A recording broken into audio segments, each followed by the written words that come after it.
Au nom du Père et du Fils et du Saint-Esprit, ainsi soit-il. Eh bien, chers amis, eh bien, chers frères, rendons grâce à Dieu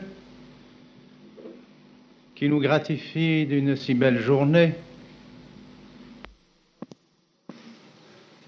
Remercions-le de toutes les grâces qu'il nous donne et particulièrement aujourd'hui de nous faire la grâce de pouvoir ordonner 18 prêtres et 22 sous-diacres.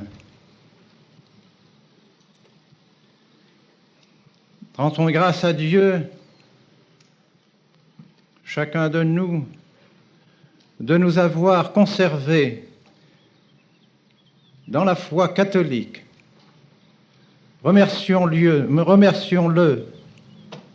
de demeurer fidèle à l'Église, fidèle à notre Seigneur Jésus-Christ, fidèle à tous ceux qui gardent la foi dans l'Église.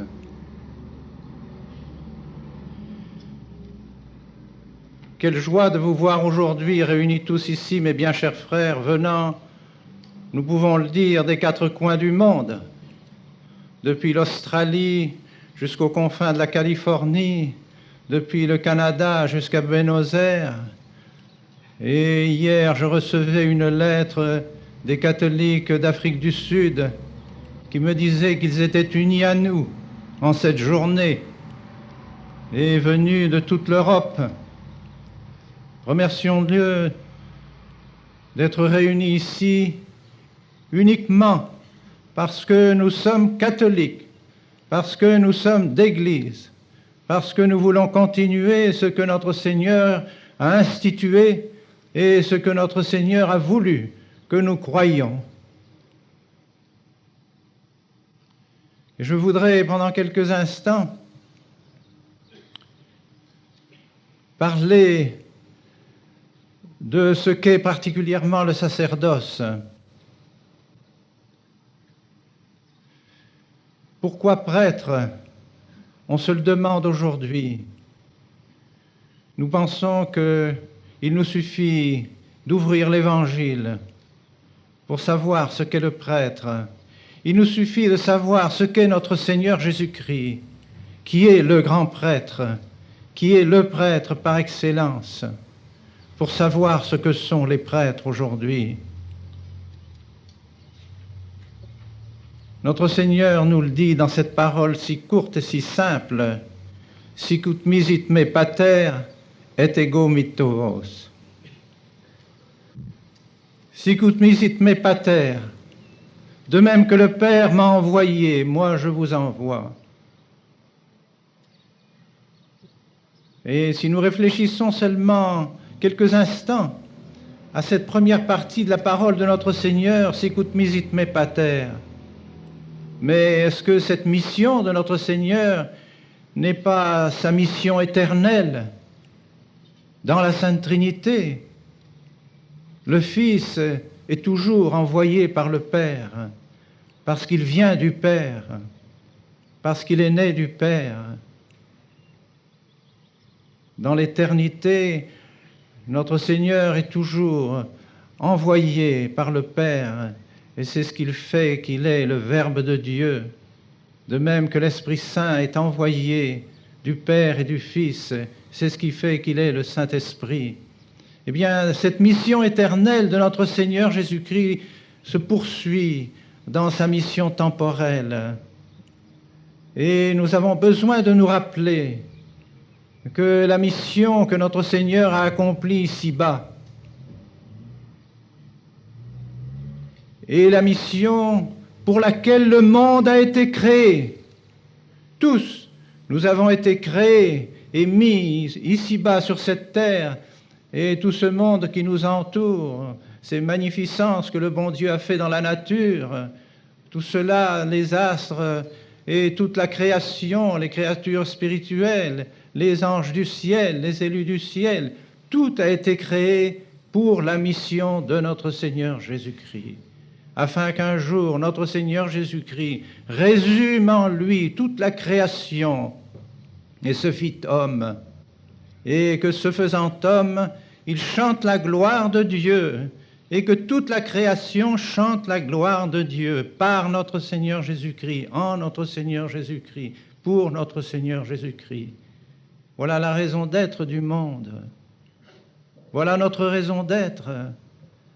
Voilà la mission de notre Seigneur, chanter la gloire de son Père dans son corps et dans son âme humaine, résumant ainsi par sa divinité tout ce qu'il y peut y avoir de plus beau, de plus grand, de plus sublime ici-bas que le chant fait par notre Seigneur Jésus-Christ.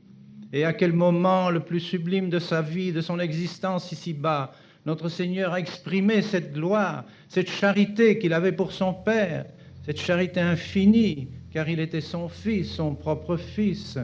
Quand l'a-t-il exprimé? Il l'a dit lui-même. Il l'a exprimé dans son heure sublime sur la croix. C'est au moment où notre Seigneur exhalait son dernier soupir que notre Seigneur manifestait la plus grande gloire à son Père. Tout est consommé, il a dit, tout est consommé, en effet, tout est consommé. Toute la raison d'être de la création, toute notre raison d'être, toute la raison d'être du ciel et des élus est consommée dans la mort de notre Seigneur Jésus-Christ. Quand il a dit, Père, je remets mon âme entre vos mains. Et il exhala son dernier soupir. Ce fut l'acte de charité le plus grand qui puisse exister. Tous nos actes de charité ne sont rien à côté de celui de notre Seigneur. Le Père, Dieu, a trouvé sa gloire dans cette passion de notre Seigneur Jésus-Christ et dans son dernier soupir, dans sa mort. Par sa mort, c'était la vie qui revenait dans le monde, c'était la voie du ciel qui était ouverte, c'était la voie du salut qui était ouverte pour nous tous. Et voilà le chemin dans lequel, mes chers amis, vous êtes conviés à marcher. Sicut misit me pater et ego mitovos. Je vous envoie pour continuer ma mission. Je vous envoie pour continuer ma mission, qui n'est autre que celle que j'ai faite moi-même, que j'ai commencée. Et puisqu'il l'a achevée dans un acte d'amour infini sur le calvaire, sur la croix, voilà le chemin que vous devez suivre. Vous devez monter à l'autel, offrir le sacrifice de notre Seigneur, continuer à offrir cet acte d'amour infini que Dieu a offert à son Père. Voilà ce que vous allez faire, vous allez vous associer à cela. Quelle grâce, quelle grâce. Êtes-vous dignes, sommes-nous dignes d'être prêtres? Sommes-nous dignes de monter à l'autel? Oh, certes, si nous nous considérons nous-mêmes, non, nous ne pouvons pas prétendre à une pareille sublimité, à une pareille gloire, à une pareille participation à celui qui est le prêtre pour l'éternité, qui est le grand prêtre. Mais par la grâce de Dieu, par la grâce que vous allez recevoir dans quelques instants, mes chers amis, oui, vous serez dignes devant Dieu, devant les anges, d'offrir le saint sacrifice de la messe, de faire descendre par votre absolution le sang de notre Seigneur Jésus-Christ sur les âmes pour réparer leurs péchés, de faire descendre sur leur front l'eau du baptême afin qu'ils soient baptisés dans le sang de notre Seigneur Jésus-Christ et ressuscités dans le sang de notre Seigneur Jésus-Christ. Voilà, c'est les pouvoirs que le prêtre va vous donner, que l'évêque va vous donner dans quelques instants. Voilà la mission de notre Seigneur qui se continue et qui doit continuer jusqu'à la fin des temps. C'est cette mission. Ainsi, l'Église est missionnaire. Elle ne peut pas ne pas être missionnaire. Une Église qui ne serait plus missionnaire, qui ne serait plus envoyée, ne correspondrait plus à la très sainte Trinité, ne correspondrait plus à ce qu'est la Sainte Trinité, ne correspondrait plus à ce qu'est notre Seigneur Jésus-Christ lui-même, qui est l'envoyé de Dieu. Vous êtes des apôtres, apostolos, envoyés. Vous êtes missionnaires essentiellement pour accomplir la mission que notre Seigneur Jésus-Christ a accomplie ici-bas, pour la continuer. Hoc facite in meam commemorationem. Remitite peccatis eis, qui remitite peccatam, accipite spiritum sanctum, quorum miseritis remittontur, quorum retinueritis retinantur. eontes baptisateos in nomine Patris et Filii et Spiritus Sancti. Voilà ce que notre Seigneur Jésus-Christ nous a dit. Voilà ce que nous devons faire au nom de notre Seigneur Jésus-Christ. Quelle belle mission, mes chers amis. Comme le peuple fidèle attend cela de vous. Il attend que la grâce de notre Seigneur Jésus-Christ descende dans leur âme, afin de pouvoir eux aussi s'associer, s'unir à notre Seigneur Jésus-Christ dans sa croix et dans son amour, dans cette charité infinie. Voilà ce qu'est l'Église, mes bien chers frères. Elle est grande parce qu'elle nous associe à notre Seigneur Jésus-Christ. Nous ne sommes rien sans notre Seigneur Jésus-Christ. Nous pouvons tout avec notre Seigneur Jésus-Christ. Associons nos vies, mes chers amis, à notre Seigneur. Mais il vous a dit aussi, ego mitovos, sikutoves interlupos. Je vous envoie comme des brebis au milieu des loups. Oui, nous sommes tous chrétiens, prêtres, futurs prêtres, séminaristes, nous sommes tous envoyés par notre Seigneur Jésus-Christ comme au milieu des loups. Et ces loups, notre Seigneur les a désignés, il les a désignés comme ces mercenaires pour lesquels les brebis ne comptent pas, qui ne sont pas intéressés aux brebis et qui les abandonnent à la moindre occasion. Eh bien, malheureusement, nous sommes obligés de constater qu'il y a aujourd'hui, non seulement hors de l'Église, des loups, mais qu'il y a des mercenaires à l'intérieur de l'Église. Nous sommes obligés de le constater. Et précisément, ce sur quoi je voudrais insister, c'est que si l'Église catholique est missionnaire, elle n'est pas œcuménique. L'Église catholique n'est pas œcuménique. Or, l'Église, aujourd'hui, investie par ces mercenaires, investie par ces loups, l'Église voudrait nous entraîner, non pas l'Église, mais ces hommes qui envahissent l'Église, qui sont à l'intérieur de l'Église, car l'ennemi est à l'intérieur de l'Église, c'est déjà saint Pidis qui nous le disait. Eh bien, cet ennemi veut nous entraîner dans la voie de la perdition. Par quel chemin? Par le chemin de l'œcuménisme. Et ceux-là, ils ne s'en sont pas cachés. Et qu'est-ce que cet œcuménisme, sinon une trahison de la vérité, une trahison de notre Seigneur Jésus-Christ? Une vérité qui est adultère, qui se mélange à l'erreur. On ne défend plus la loi de notre Seigneur Jésus-Christ, le décalogue. On ne défend plus la morale que notre Seigneur Jésus-Christ nous a enseignée, sous prétexte d'être bien avec l'homme moderne, avec les hommes de ce monde.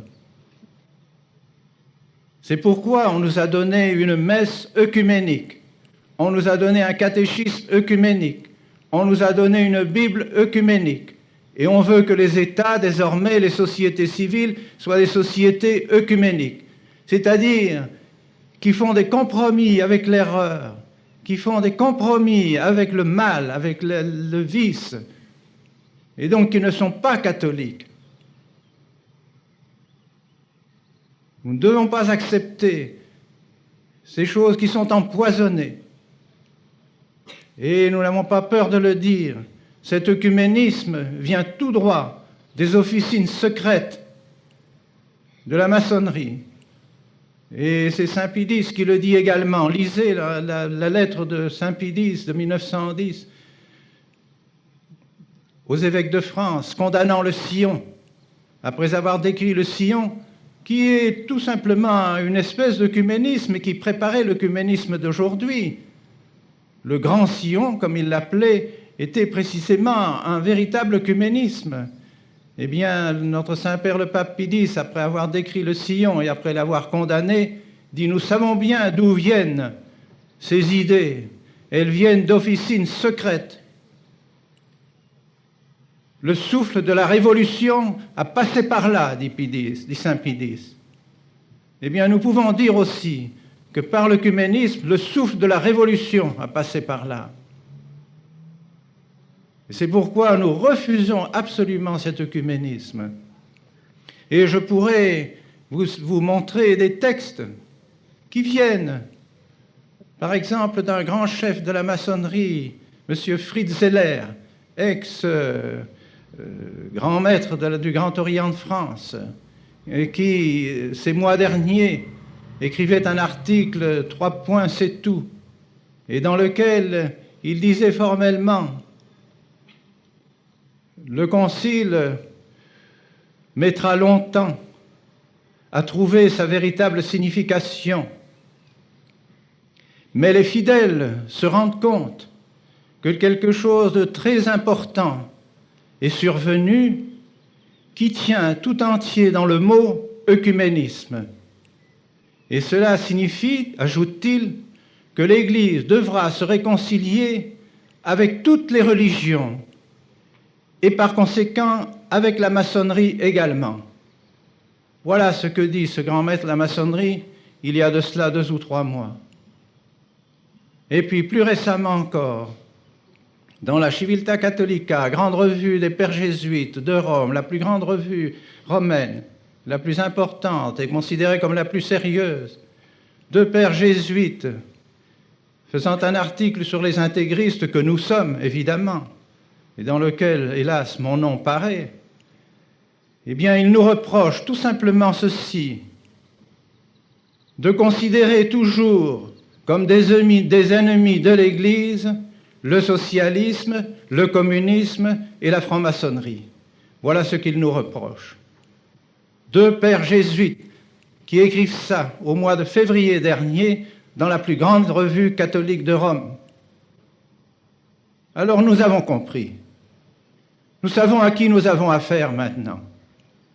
Nous savons parfaitement que nous avons affaire à une main diabolique qui se trouve à Rome et qui demande par obéissance la destruction de l'Église. Et c'est pourquoi nous avons le droit et le devoir de refuser cette obéissance. Car lorsque on m'appellera à Rome, peut-être dans quelques mois, je viens de recevoir précisément une lettre du Vatican qui me parle de colloques à venir et qui, à l'occasion de ces colloques, me demande de ne pas faire ces ordinations d'aujourd'hui pour pouvoir continuer les colloques. Eh bien, ces colloques, avec qui vais-je les faire? Je crois que j'ai le droit de demander à ces messieurs qui seront derrière les bureaux qu'ont occupés des cardinaux qui étaient tout à fait de saintes gens et qui étaient des défenseurs de l'Église et de la foi catholique, il me semble que j'aurai le droit de leur demander: êtes-vous l'Église catholique? Êtes-vous l'Église catholique? À qui ai-je affaire?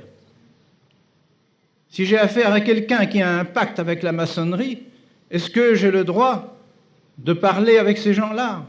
Est-ce que j'ai le devoir de les entendre et de leur obéir? Eh bien, chers frères, nous sommes trahis, trahis partout, trahis par tous ceux qui devraient nous donner la vérité, qui devraient nous enseigner le décalogue, qui devraient nous enseigner le vrai catéchisme, qui devraient nous donner la véritable messe, celle que l'Église a toujours aimée, celle que les saints ont dite, celle qui a sanctifié des générations et des générations. Ils doivent nous donner également tous les sacrements dont nous n'avons pas à douter de la validité, des sacrements qui sont certainement valides. C'est un devoir pour nous de leur demander, ils ont le devoir de nous les donner. Nous sommes trahis. Et nous le voyons tous les jours, devant ce qui se passe dans l'Église, devant ce qui se passe au dehors de l'Église. Les pays, les sociétés civiles sont trahies. Les familles sont désorganisées, les paroisses sont abandonnées, les séminaires sont vides, les vocations sont inexistantes. Voilà 6 mois qu'on nous parle dans toutes les revues des vocations. Et lorsqu'on parle du prêtre, jamais il n'est fait allusion au saint sacrifice de la messe. Or, je viens de vous dire des choses qui sont dans l'Évangile. La mission de notre Seigneur Jésus-Christ, c'était de monter sur l'autel de la croix. C'était sa mission que le Père lui a donnée. C'était son heure. Et c'est cette mission-là qu'il veut donner aux prêtres. Hoc facite in meam commemorationem. Faites cela en mémoire de moi. Voilà ce que nous devons faire. Eh bien, dans toutes les revues qui ont parlé des vocations dernièrement, il n'est point question du saint sacrifice de la messe. Quelle est donc la mission du prêtre? Ils ne le savent plus. Voilà où nous en sommes. Alors, mes bien chers frères, qui que nous soyons, si nous voulons demeurer catholiques, si nous voulons que l'Église catholique continue, nous avons le devoir de ne pas obéir à ceux qui veulent nous entraîner dans la destruction de l'Église. Nous avons le devoir de ne pas collaborer à la destruction de l'Église, mais bien au contraire de travailler patiemment, calmement, sereinement à la construction de l'Église, à la reconstruction de l'Église, à la conservation de l'Église. Vous pouvez faire chacun d'entre vous votre devoir à ce sujet, dans vos villages, dans vos paroisses, dans vos institutions, dans votre profession, partout où vous êtes, instituer de véritables paroisses, des paroisses catholiques, et que ces paroisses catholiques soient confiées à de véritables prêtres. Et vous voyez qu'ils sont nombreux, les voici aujourd'hui autour de nous, et il y en a beaucoup qui pensent comme eux.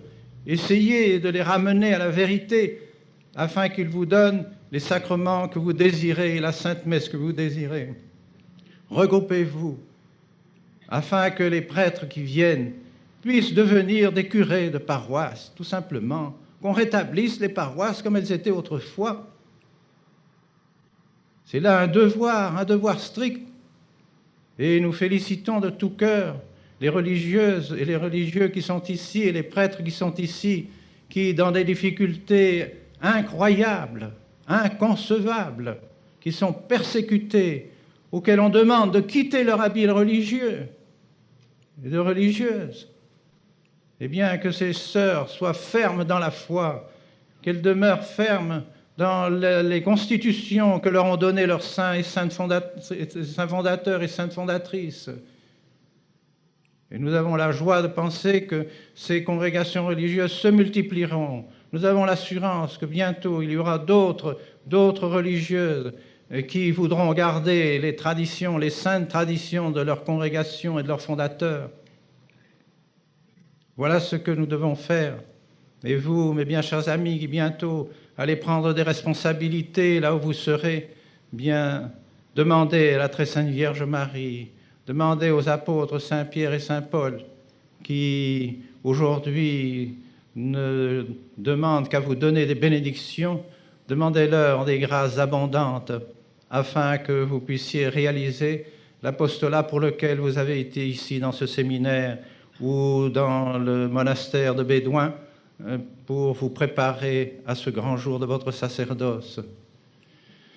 Bien, chers frères, je conclus. Nous paraissons faibles et nous paraissons forts. Nous paraissons faibles parce que qu'est-ce que ces quelques milliers de personnes réunies ici, quand on pense au monde entier, à l'humanité entière, qui devrait adorer notre Seigneur Jésus-Christ, qui devrait se presser autour des autels de notre Seigneur Jésus-Christ pour recevoir son précieux corps, son sang, son âme, sa divinité, afin d'être transformé en notre Seigneur Jésus-Christ. Quelle douleur de penser que des milliards d'âmes sont éloignées de notre Seigneur Jésus-Christ. Mais en même temps que nous sommes faibles parce que nous sommes peu nombreux par rapport à la mission que le bon Dieu nous demande d'accomplir, en même temps nous sommes forts. Nous sommes forts de cette parole de notre Seigneur Jésus-Christ qui a dit « Je serai avec vous jusqu'à la consommation des siècles ». Nous sommes forts parce que, précisément, nous voulons continuer, nous, la mission de notre Seigneur Jésus-Christ, continuer l'Église. Et c'est cela qui nous rend forts, forts de ce lien essentiel, de ce lien capital avec la tradition, avec tout ce que notre Seigneur nous a enseigné, avec l'institution de l'Église et avec tout ce que notre Seigneur a légué à son Église, forts de cela, forts d'être avec tous les élus du ciel, forts d'être avec tous les catholiques de la terre qui veulent garder leur foi catholique, Fort de cela, nous sommes assurés de la victoire. Non pas, nous ne cherchons pas à crier la victoire contre ceux qui nous en veulent, contre ceux qui nous persécutent. Je parle de la victoire de notre Seigneur contre Satan, qu'il a gagné par sa croix. Nous sommes persuadés que cette victoire continuera. Elle ne peut pas ne pas continuer parce que l'Église doit continuer et doit persévérer. Par conséquent, si parfois vous êtes pris par des sentiments de découragement, par des sentiments de déchirement intérieur, presque de désespoir à la vue de l'Église déchiquetée, souffrante, frappée de tous côtés, eh bien, si ces sentiments envahissent votre âme, pensez que notre Seigneur est avec vous, pourvu que vous gardiez les paroles que notre Seigneur Jésus-Christ nous a données, que notre Seigneur Jésus-Christ nous a enseignées.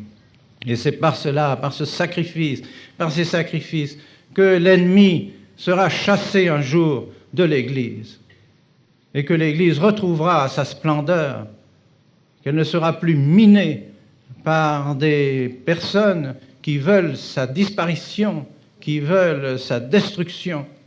Alors nous devons prier, et aujourd'hui en particulier, tous ensemble réunis, nous devons prier pour que Dieu chasse les ennemis de l'Église, qu'ainsi l'Église puisse redonner les grâces dont les fidèles ont besoin et dont le monde a besoin pour son salut. Au nom du Père et du Fils et du Saint-Esprit, ainsi soit.